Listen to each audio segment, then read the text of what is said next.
Para si viene alguna cosa. ¿Para qué hay que estar preparados? Tiene que haber. No, mira, yo no soy partidaria de que se preparen para guerra. Un avión y... Porque si no hubiese preparado gente, pues no había matanzas en las guerras. Y yo estoy muy en contra de todas las maniobras que puedan hacer. Todas, pero me si molestan según, todas. Yo no entiendo mucho, pero según oigo yo eso, querían tirar tiros a unas torres que hay en Madrid, que eran parecidas a las de esas. Range, fine. Better. Range, auto. Alright, got auto range on it. Roger. Yeah, hit him. Got him. Good. Second one. Hit the other one.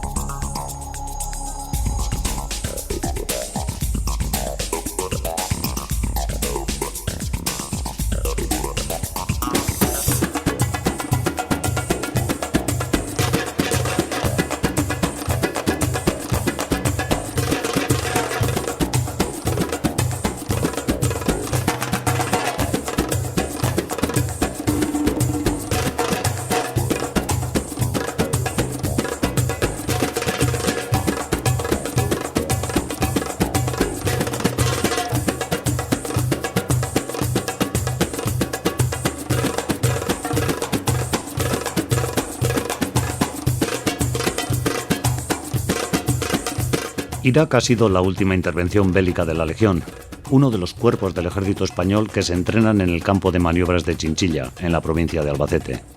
Creada en 1920 para intervenciones en el extranjero, esta unidad de élite tuvo su bautismo de fuego en el norte de Marruecos, en la llamada Guerra del Rif.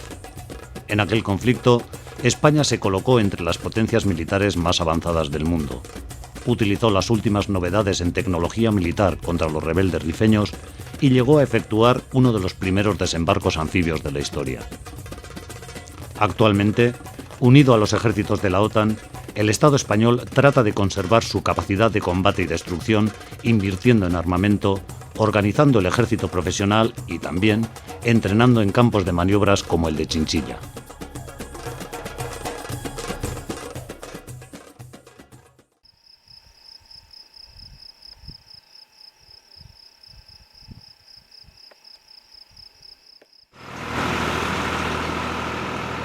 El campo de tiro ya ha sido motivo de muchos problemas para Higueruela y de amenaza real.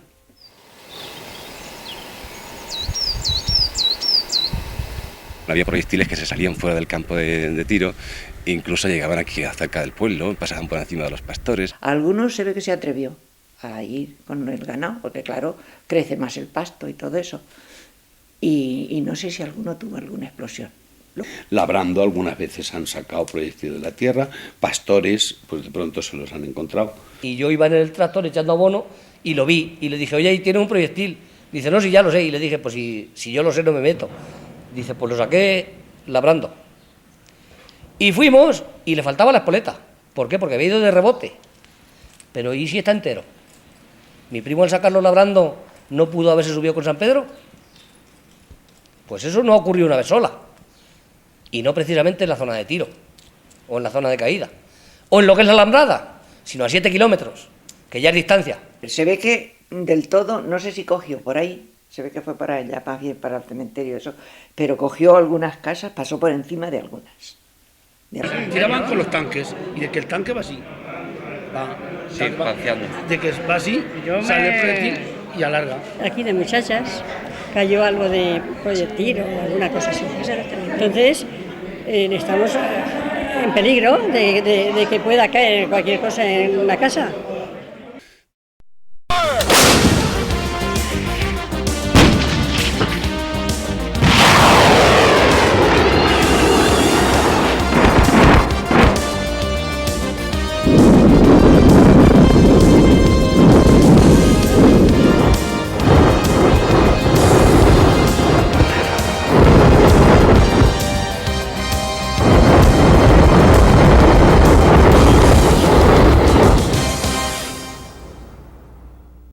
Aquí el ejército es el coco.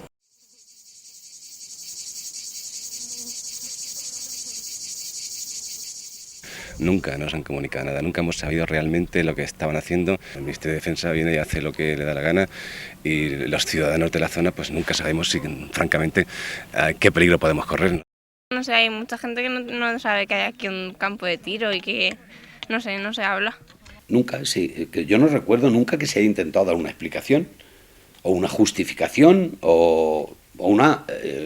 me atrevo incluso a decir, porque creo que está en el sentir de bastante gente, incluso una compensación a las molestias que podía ocasionar. Nada de esto se ha dado.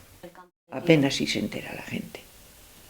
Apenas si se entera porque es que procuran no dar las noticias. Pero más que nada para mí es como que no existe. Yo nunca con mis amigos me he planteado venir aquí a comer ni a nada, ni a acampar ni a nada, ¿sabes? Es como que no es nuestro. Ahora se oyen las molestias de los ruidos, como siempre de que hacen maniobras, es más que nada eso. El ruido ese tan molesto que hasta en las casas se oye perfectamente, aunque estés dentro oyendo la radio, oyendo algo, se oye, retumban los cristales. Y cada vez que empiezan y aquello, madre mía, ¿por dónde están? ¿Se están aquí mismo? Siempre hay molestias, sí, en cuanto a las explosiones y en cuanto a los aviones y en cuanto al tráfico de vehículos militares, en fin, siempre hay. Si él tiene una propiedad de legalmente 14.000 hectáreas y fuera de la legalidad las que quieran, como yo los he visto, al piloto de los reactores y los helicópteros han brincado esa nave a 1 metro del suelo y del techo, hacer como una verruga. Eso, si tienen un campo de tiro, que lo hagan ahí, pero que no jueguen aquí al escondite. A mi padre le hicieron tirarse al suelo con un helicóptero. Y lo que le pasó a mi sobrino fue por eso. Claro, está allí más cerca, que está en la aldea de San Cebreros. Una época que tiraron más, las conejas o parían o no les hacían caso. O sea, que se asustaban. Pero esta semana pasada he tenido problemas con los partos, porque me han abortado conejas fuera de su jaula y otras me han aburrido el nido, lo de siempre. Yo cuando hay maniobras, o las conejas me abortan, se les retira la leche y me matan los conejos. Estaba sacando 320, 330 conejos semanales y en 15 días pasé a sacar 70. De tener 350 conejas pasé a tener 72 en 15 días. Recuperar eso cuesta 1 año, justo lo que tardaron ellos en volver a repetir la jugada.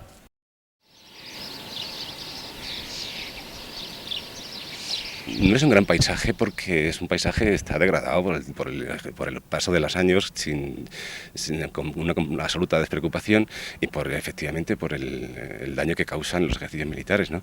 Pero ese paisaje yo creo que es recuperable, sin lugar a dudas. El principal problema es que la mayor parte de los terrenos están muy compactados por el paso continuado de los vehículos pesados. Los incendios que a veces se han provocado en verano, porque ha habido veces que con el ejercicio de tiro se han provocado incendios, ha habido plagas de langosta permanentemente por falta de cultivo. Gran parte de los acuíferos han sido alterados. Los impactos de la munición pues todavía favorecen más la erosión, ¿no? Luego también hay gran cantidad de restos de armamento, de restos de los misiles o de los morteros que tiran. Al principio venían después y explosionaban lo que no había explotado, pero ahora no lo hacen. Entonces por ahí tiene que haber sembrado para criar un cementerio muy grande. Se está utilizando hace bastantes años no como vertedero armamentístico, sino como un núcleo de explosión y de toda la munición y todos los explosivos que se estaban caducando, venían aquí, los explosionaban. Cuando hacen explosiones de que han llegado a meter hasta 700 proyectiles en una explosión, que es cuando me reventaron la puerta, pues yo creo que es pasarse un pelín, porque se han roto cristales, se han abierto puertas, se han roto escayolas, se han caído azulejos, mi nave tiene grietas y eso, gracias a Dios, se lo debo al Santo Ejército, al Ejército Pancho Villa.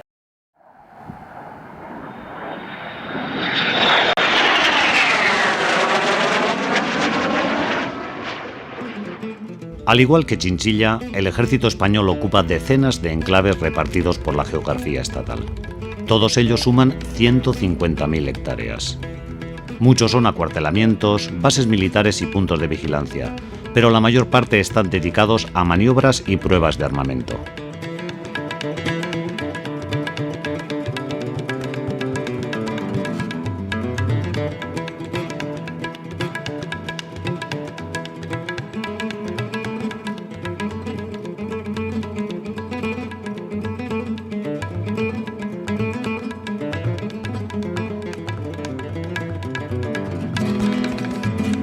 Los campos de maniobras son utilizados para ejercicios de combate, mientras los polígonos de tiro se emplean para afinar la puntería y probar las bombas.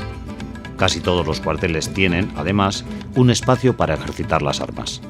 Paradójicamente, algunos de estos espacios constituyen ecosistemas y paisajes de gran valor ecológico. Las afecciones, en mayor o menor grado, se repiten en todos ellos y, por si esto fuera poco, muchas veces se utilizan otros montes y zonas rurales. Por otra parte, el océano es escenario de las maniobras navales que tanto perjudican a los cetáceos. Entre el conjunto de las instalaciones destacan por su historia, dimensiones y uso el Teleno, Las Bardenas, San Gregorio y Chinchilla. Los 34 kilómetros cuadrados de San Gregorio conforman el mayor campo de maniobras terrestres de Europa y suponen el 40% del término de Zaragoza. El Ministerio de la Guerra consiguió las primeras 300 hectáreas en el siglo XIX, especulando con terrenos que intercambió con el ayuntamiento. El perímetro fue después ampliado con sucesivas expropiaciones franquistas. Entre bombazos, vuelos rasantes y residuos esparcidos por los matojos, los suelos se deterioran y va desapareciendo la cobertura vegetal de esta estepa semidesértica. La agresión al entorno se ha acentuado últimamente con las maniobras combinadas de distintos ejércitos europeos y con la utilización de proyectiles reforzados con residuos de la producción nuclear. Creado en 1951, el mayor polígono de tiro de Europa ocupa 2.000 hectáreas del Parque Natural de las Bardenas Reales, entre Zaragoza y Navarra. Desde el inicio fue puesto a disposición de Estados Unidos y a partir de 1991 se convirtió en coto privado de la OTAN, que lo ha utilizado a conciencia en los días previos a los bombardeos de Libia, Balcanes e Irak. En 50 kilómetros a la redonda se padecen vuelos rasantes, explosiones y ejercicios nocturnos.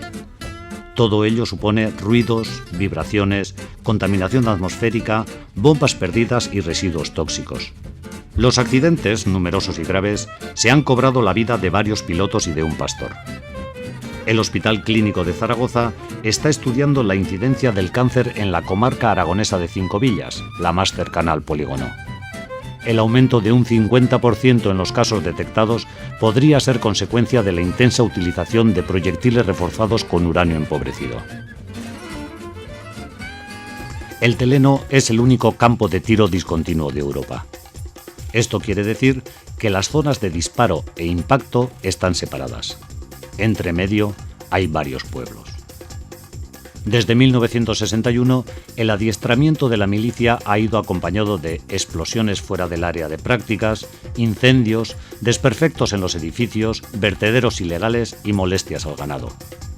Ha habido peleas entre soldados y vecinos, los mandos militares suelen practicar caza ilegal y son habituales los intimidatorios ejercicios de guerrilla nocturna en núcleos urbanos.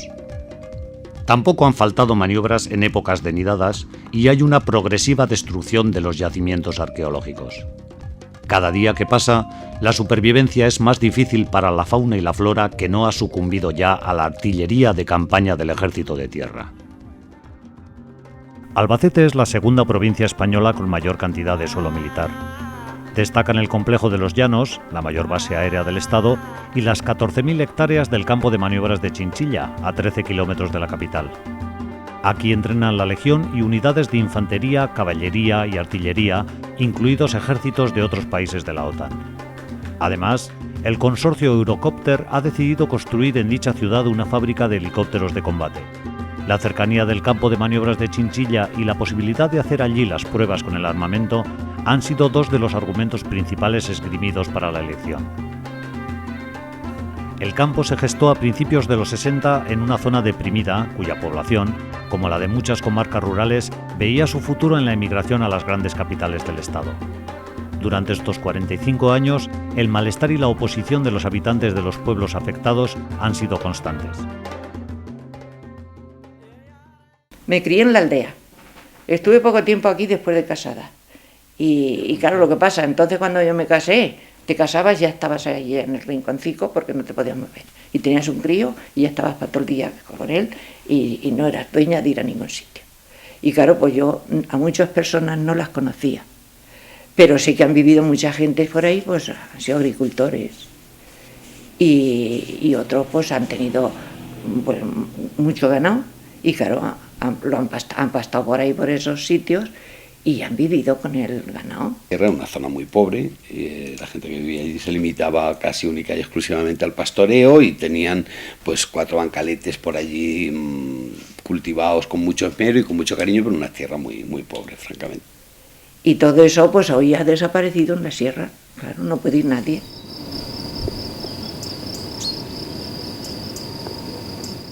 Yo recuerdo tener 5 o 6 años y salir a la carretera a ver los tanques como venían para hacer maniobras aquí en el pueblo. Entonces, desde luego no estaba el campo de maniobras establecido como tal. Y durante aquella época, o sea, en los años 60, cedieron los ayuntamientos de Ollagonzalo, Higueruela, Chinchilla y Albacete, que son los 4 ayuntamientos que están afectados en la Sierra Procomunal, cedieron el uso de la Sierra Procomunal para maniobras militares. Lo cedieron al que entonces se llamaba Ministerio del Ejército, por 99 años. Hubo manifestaciones también que no querían que la sierra se vendiera.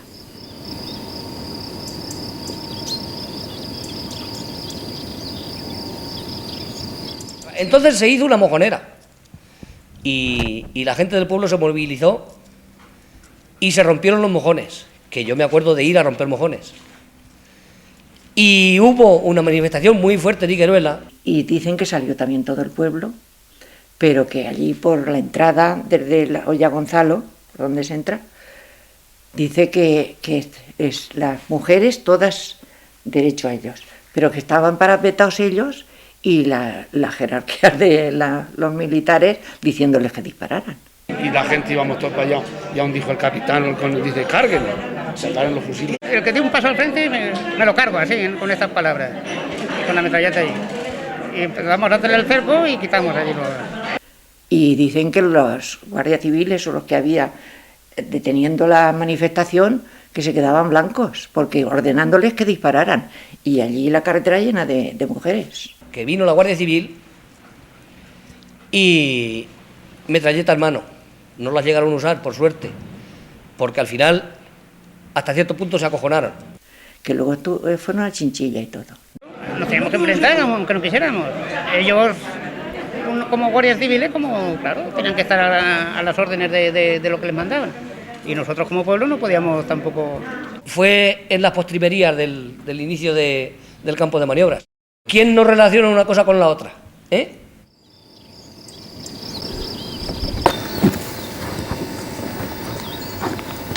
Desde el punto de vista militar, pues a partir de entonces se va consolidando este terreno como un terreno de maniobras. Poco a poco han ido haciendo más infraestructuras, poco a poco han ido mejorando los vallados, cortando los caminos, impidiendo que la gente pase al terreno de maniobras. Pues la gente, la verdad es que en aquellos años, en el año 78, 79, la gente no protestó, lo aceptó bien. Quizás eran unos años todavía, los primeros años de la transición, cuando pues acaba de pasar la dictadura. Entonces todavía se le tenía un respeto fuerte al ejército y al Estado, y sobre todo al ejército fundamentalmente, claro. Entonces la gente, nadie protestó en aquellos años. Entonces cualquiera protestaba, ya digo. Protestabas algo y claro, como los jefes eran ellos. La verdad es que eran tierras baldías que producían poco y entonces pagaron un precio a los propietarios que parece que les venía bien en aquellos años, luego se han arrepentido, evidentemente. El tema era complicado para el ejército porque, aunque se trataba de una expropiación, había 4 propietarios en litigio, que son los ayuntamientos de Albacete y Chinchilla, y por otra parte Ollagonzalo e Higueruela estaban en conflicto con ellos, porque nunca les habían dado beneficios de esta sierra procomunal, los ayuntamientos de Albacete y Chinchilla, a los de Ollagonzalo y Higueruela. Y cuando se formalizó la venta, cuando se consumó la expropiación, a la hora de pagar, el ayuntamiento de Higueruela y el ayuntamiento de Ollagonzalo reclamaron y dijeron que ellos también tenían que tener parte. La parte compradora, la parte expropiadora, como se trataba de una expropiación, se lavó las manos y lo que hizo fue: señores, yo deposito la cantidad ajustada en la caja de depósitos de Hacienda y yo doy por pagado y me hago propietario y me hago dueño de la sierra. Y entonces los ayuntamientos, los 4 ayuntamientos, se pusieron de acuerdo, nombraron unos jueces y determinaron, mediante un laudo, cómo repartir la sierra. Y así, desde ese momento ya se acabó el conflicto de la sierra, que había sido un conflicto social que se había venido arrastrando pues a lo largo desde 1836 prácticamente, que es cuando Higueruela se emancipa de Albacete y de Chinchilla.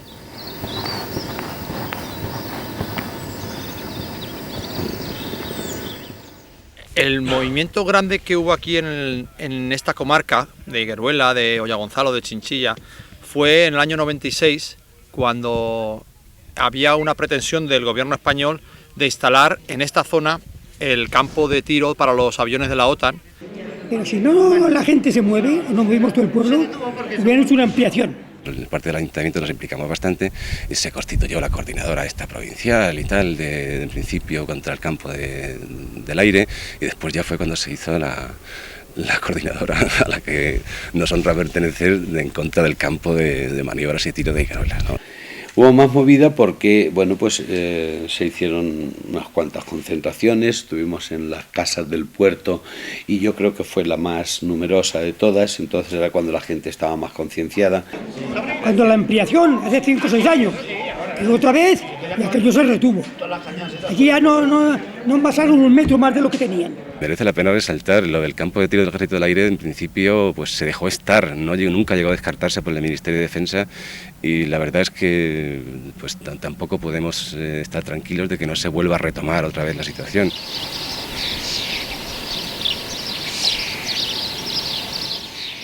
Allí nosotros fuimos pues a eso, a protestar, porque los ruidos que se hacían, porque había unos cañonazos muchísimos días que estaba todo el día ¡bum! Y ¡bum! Y ¡bum! Pero así, y si no con las ametralladoras, todo el día. Y cuando dijeron de ir, pues fuimos. Y yo vi todo el personal unido a protestar porque no estuviera el campo de tiro. Los militares se escondieron, los jefes. Los chavales se reían, no me querían, pero se reían. Pero claro, que salgan los jefes, pero no salió ninguno. Que estaban deliberando, no sé qué, salió alguien y nos dijo que estaban allí, que tenían algo que hacer y que no podían salir. Pero claro, no salieron porque no quisieron, eso está claro. La gente de Higueruela es gente muy pacífica y muy pacifista y que se dedica mucho a lo suyo y que, no creo yo que tengamos obligación de estar continuamente, como aquí se diría, estar continuamente en brete, es decir, estar continuamente en pie de guerra. O sea, aquí lo que queremos es estar en pie de paz y lo que queremos es que nos dejen vivir tranquilos. Aquí la gente es muy trabajadora, se van a trabajar y se van a lo suyo, y si los dejan trabajar pues ya no quieren saber otra cosa. ¿Que se han conseguido cositas? Claro que se han conseguido cositas, pero creo que es mucho el esfuerzo para poco el resultado. Lo tienen asumido ya, sí, de que son dueños los militares. Ahora, la forma reivindicativa, si hubiera alguna forma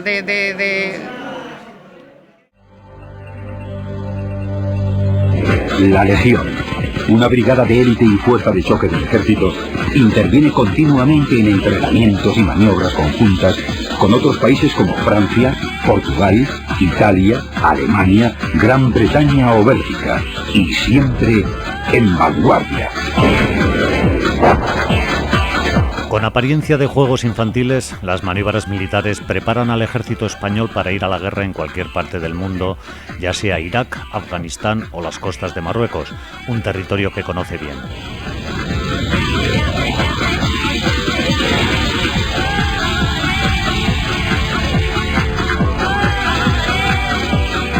La Legión fue fundada en 1920.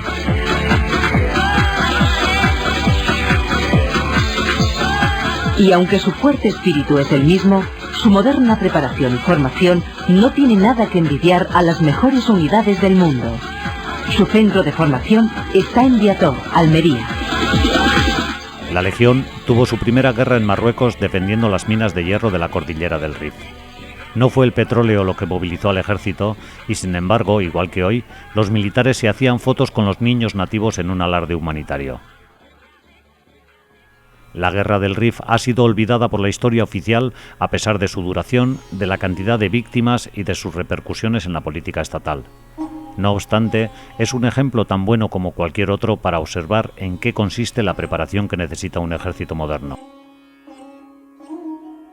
En 1921, el norte de Marruecos trató de independizarse de la monarquía de los Borbones, pero la rebelión, inicialmente exitosa, fue sofocada 7 años más tarde. Los muertos se contaron por miles. Solo durante el denominado desastre de Anual, entre julio y agosto del 21, murieron cerca de 15.000 soldados españoles. Entre la población local, las víctimas fueron mucho más numerosas. Se empleó la más moderna tecnología de la época para atacar pueblos indefensos y gentes desarmadas. Por primera vez en la historia de la humanidad se utilizaron armas químicas contra población civil. El Estado español empleó gas mostaza y otros productos tóxicos, violando el Tratado de Versalles de 1919, a pesar de lo cual, tras aquella guerra se colocó, por un tiempo, entre las potencias militares más avanzadas del mundo.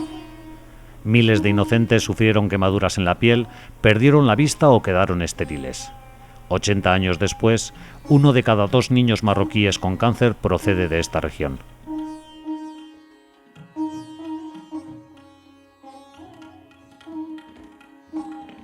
Es necesario construir bombas, cañones y cazas para convertir en escombros aldeas bereberes como entonces, o para participar en la destrucción de Irak como ahora. También hay que realizar ensayos y comprobar que su funcionamiento es correcto. Por eso existen fábricas de armas químicas como La Marañosa en Madrid o campos de maniobras como Chinchilla. España es uno de los 10 países del mundo que más armas fabrica y vende. Los gobernantes de turno, empresarios y medios de comunicación que prefieren sus beneficios económicos a la libertad de los demás, suelen decir que eso es ser realista en política. Solo así se puede explicar el tráfico de armas con dictaduras que ha sido y es el pan nuestro de cada día. ¿Cómo se llega al punto en que una fábrica de helicópteros de combate se convierte en una opción de progreso? Solo hace falta repetir miles de veces que se trata de un excelente negocio, ignorar completamente el sufrimiento de las víctimas y hacer creer que la guerra es un medio eficaz para solucionar problemas. Hoy día, las justificaciones rebosan palabrería filantrópica. Sin embargo, la guerra humanitaria, como toda guerra, plantea las soluciones en términos de reparto de poder y de los recursos económicos. Eso explica que la guerra humanitaria y sus defensores no hayan resuelto ni un solo conflicto de manera justa y duradera. Actualmente, las Fuerzas Armadas españolas, orgullosas de su pasado y dentro de la OTAN, son las primeras interesadas en relacionar la defensa de nuestro bienestar con la capacidad militar, con los ejércitos y con la preparación para la guerra. El ejército español sigue siendo la garantía de que el pastel se va a seguir repartiendo igual, aunque ahora el tablero de juego sea mundial. Por eso, cada vez es más necesaria la desaparición de los ejércitos, porque los generales no defienden la democracia, la paz o la justicia social. Los generales defienden los intereses de los que están arriba.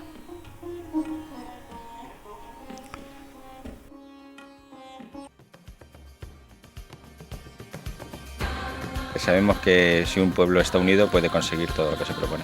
Pues lo que hacemos es intentar unir las dos cosas. Por un lado, la reivindicación de que esto deje de ser utilizado por los militares como zona de maniobras y unir a esa reivindicación pues la sensibilización de la gente por la recuperación de esta zona. Esto es una forma muy bonita de reivindicar que la naturaleza colonice los disparos.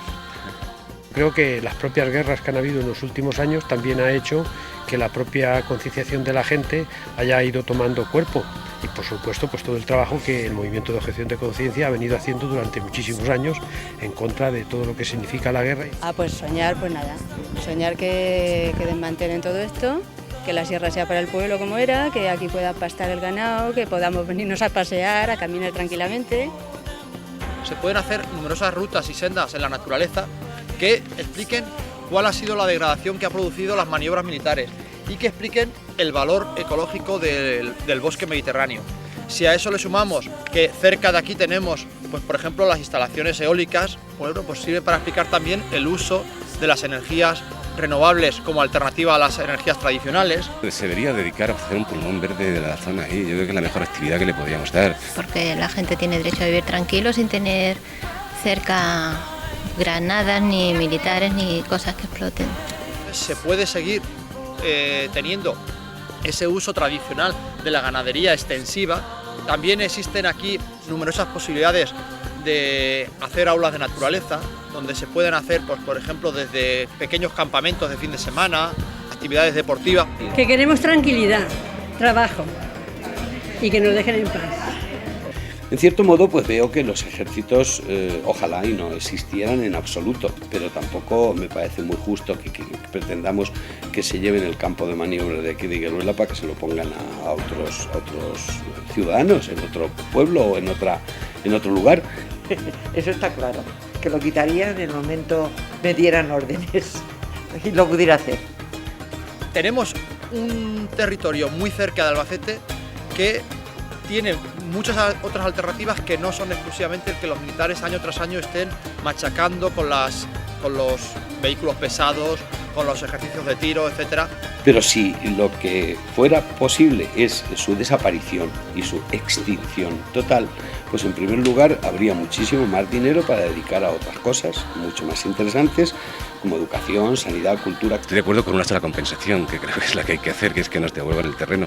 Que nos devuelvan el terreno incluso gratis, porque creo que lo hemos pagado suficientemente durante todos estos años que han estado aquí haciendo maniobras y que jamás le han dado un duro al pueblo de Higueruela, ni de Gonzalo, ni de ninguno de los de la zona. Pero mientras tengamos políticos de esos, el campo de tiro no va a desaparecer, porque esto no es Cabañeros ni anchuras. De la noche a la mañana no vas a conseguir que se vayan, pero si realmente la comarca fuese capaz de aunar una protesta conjunta y fuerte y seria y plantearla entre toda la gente de los pueblos, yo creo que sí que se podría conseguir. No vamos a decir que se vayan mañana, pero no sé, podríamos llegar a negociaciones y hacer, no sé, pues hacer unos plazos a 5 o 10 años. Lo de la OTAN, bueno, pues se están buscando otros campos y yo creo que al final la propia concienciación y la propia autoprotección de los pueblos de Occidente hará que dentro de unos pocos años el ejército se vaya, por ejemplo, a las zonas de África o de Asia a hacer prácticas. De hecho, ya sabéis que hace poco hicieron prácticas en Irak, continuamente están haciendo prácticas en Israel con los palestinos, ahora se están haciendo prácticas en la zona de Afganistán. Es decir, que ellos ya se van buscando otros sitios donde esto simplemente los países de origen lo guardan pues como un reducto de decir que participan en lo que es el famoso euroejército.